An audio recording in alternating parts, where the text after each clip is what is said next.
बीज वैर का मन में बढ़ता अपने आप, मिटाते चलता मौन, बढ़ाते चलता संताप।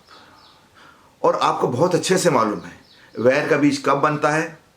जब हम तुलना करते हैं, जब हम प्रतियोगिता करते हैं और जब हम भयभीत होते हैं। ये तीन चीज़ें मिलकर या तीन चीज़ें अलग अलग होकर भी वैर का निर्माण करती है हमारे अंदर। और वैर के निर्माण होते ही क्या होता है? वैर भाव से बुझ जाता तेरा अंतर दीपक, जैसे घने वृक्ष को चट कर जाती दीपक। अब बीज तो आपने बो दिया, जबकि आपको मालूम है कि मैं तुलना कर रहा हूँ, नहीं करनी चाहिए, मैं प्रतियोगिता कर रहा हूँ, नहीं करनी चाहिए, मैं भयभीत हो रहा हूँ, नहीं होना चाहिए, मुझे समझ बढ़ानी है। लेकिन वैर पहले क्या खाएगा? आपके अंतर दीपक को।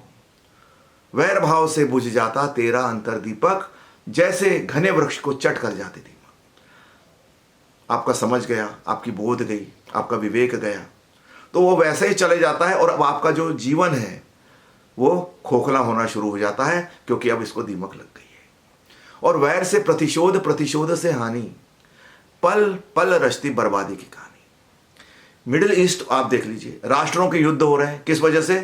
भय, प्रतियोगिता और तुलना। इसके अलावा कोई चौथी चीज वैर भाव में आती नहीं, लेकिन पल पल बर्बाद हो रहा है इंसान, राष्ट्र, जमीन और संपत्तियां। वैर बड़ा प्रबल भाव है, लेकिन यही ये रुकता नहीं है,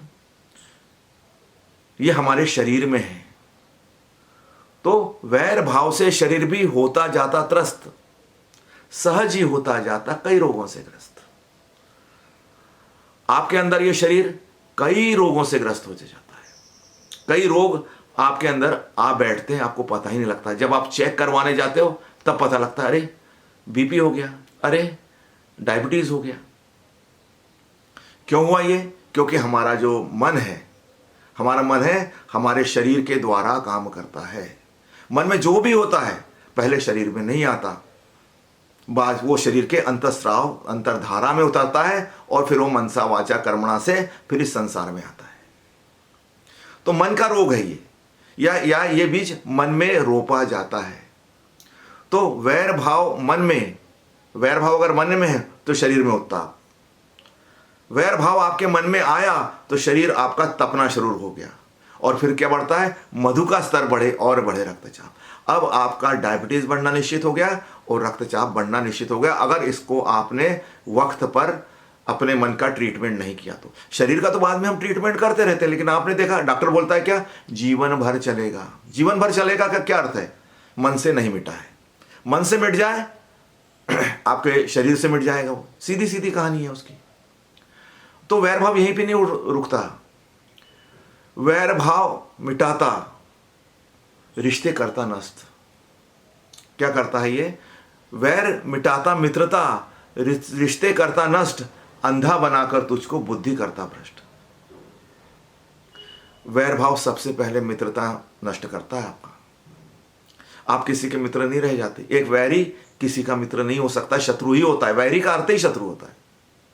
रिश्ते आपके नष्ट होने ही होने हैं, आज नहीं तो कल, क्योंकि आपके अंदर वो बीज आ चुका है और बुद्धि आपकी भ्रष्ट हो चुकी है।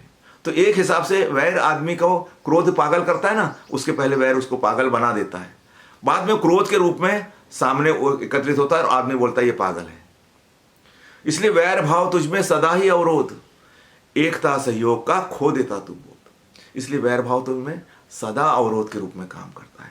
अगर आपके अंदर प्रतियोगिता है, तुलना है, भय है, तो उसे तत्क्षण समझिए और समझकर उसको निकाल दीजिए, क्योंकि अब इसके द्वारा आप आगे जा ही नहीं सकते। आपने अपना मार्ग खुद बंद कर दिया है।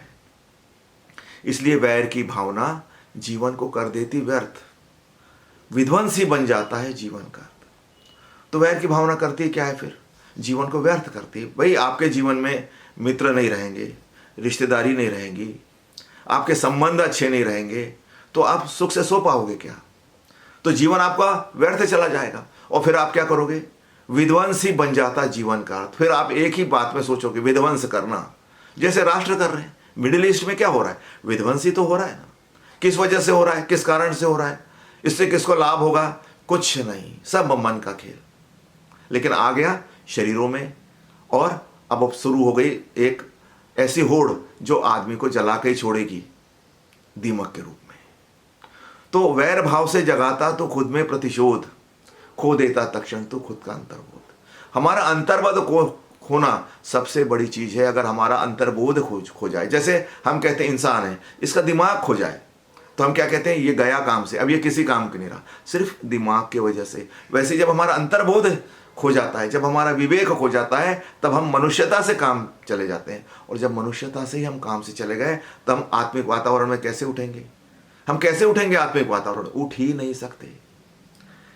इसीलिए तो वैर का बीज डालो ही मत, और डालो तो तक्षण उसको अपने अंतर्बोध से, अपने विवेक से, अपने मनसा वाचा कर्मणा से उसको अलग कर दो। तब हमारा जीवन खुशहाल, सुखी और समृद्ध हो सकता है। हर स्तर पर, शारीरिक स्तर पर हम स्वस्थ रहेंगे, मानसिक स्तर पर हम स्वस्थ रहेंगे, और आत्मिक स्तर पर हमारी प्रगति होती